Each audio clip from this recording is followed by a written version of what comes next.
Then he went down to Capernaum, the city of Galilee, and was teaching them on the Sabbath. And they were astonished at his teaching, for his word was with authority. Now in the synagogue there was a man who had a spirit of an unclean demon, and he cried out with a loud voice, saying, "Let us alone. What have we to do with you, Jesus of Nazareth? Did you come to destroy us? I know who you are, the Holy One of God." And Jesus rebuked him, saying, "Be quiet, and come out of him." And when the demon had thrown him in their midst, it came out of him, and did not hurt him. Then they were all amazed, and spoke among themselves, saying, "What word this is? For this with authority and power he commands the unclean spirits, and they come out.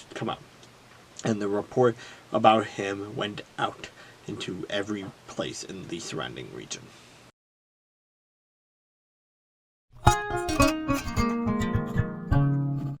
Cry aloud, spare not, lift up your voice like a trumpet.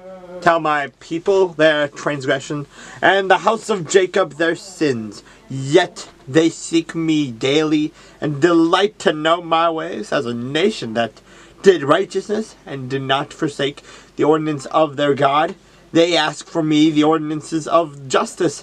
They take delight in approaching God.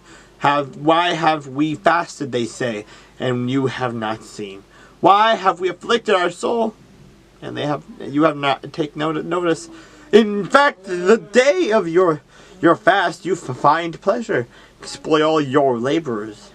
Indeed, you fast for strife and debate, and to strike with the fist of the wickedness. You will not fast as you do this day, to make your voice heard on high. Is it a fast that I have chosen?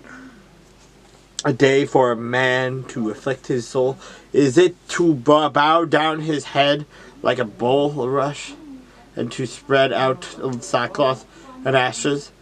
Would you call this a fast, and an acceptable day to the Lord?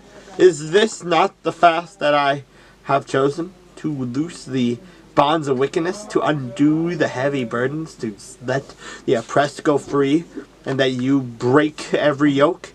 Is it not to share your bread with the hungry, and that you bring to your house the poor who are cast out? When you see the naked, that you cover him, and not hide yourself from your own flesh? Then your light shall break forth like the morning.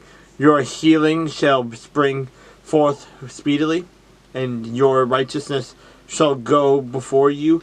The glory of the Lord shall be your rear guard. And then you shall go call, and the Lord will answer. You shall cry, and he will say, "Here I am." If you take away the yoke from your midst, the pointing of the finger and speaking wickedness, if you extend your soul to the hungry and satisfy the afflicted soul, then your light shall dawn in the darkness, and your darkness shall be as the noonday. The Lord will guide you continually, and satisfy your soul in drought, and strengthen your bones. You shall be like a watered garden, like a spring of water, whose waters do not fail. Those from among you shall build the old waste places. You shall raise up the foundations of many generations, and you shall be called the repairer of the breach, and restorer of the streets to dwell in. If you turn away your foot from the Sabbath, from doing your pleasure on my holy day, and call the Sabbath a delight, the holy day of the Lord honorable, and shall honor him, not to doing your own ways, nor finding your own pleasure, nor speaking your own words, then you shall delight yourself in the Lord, and I will cause you to ride on the high hills of the earth, and feed you with the heritage of Jacob your father. The mouth of the Lord has spoken.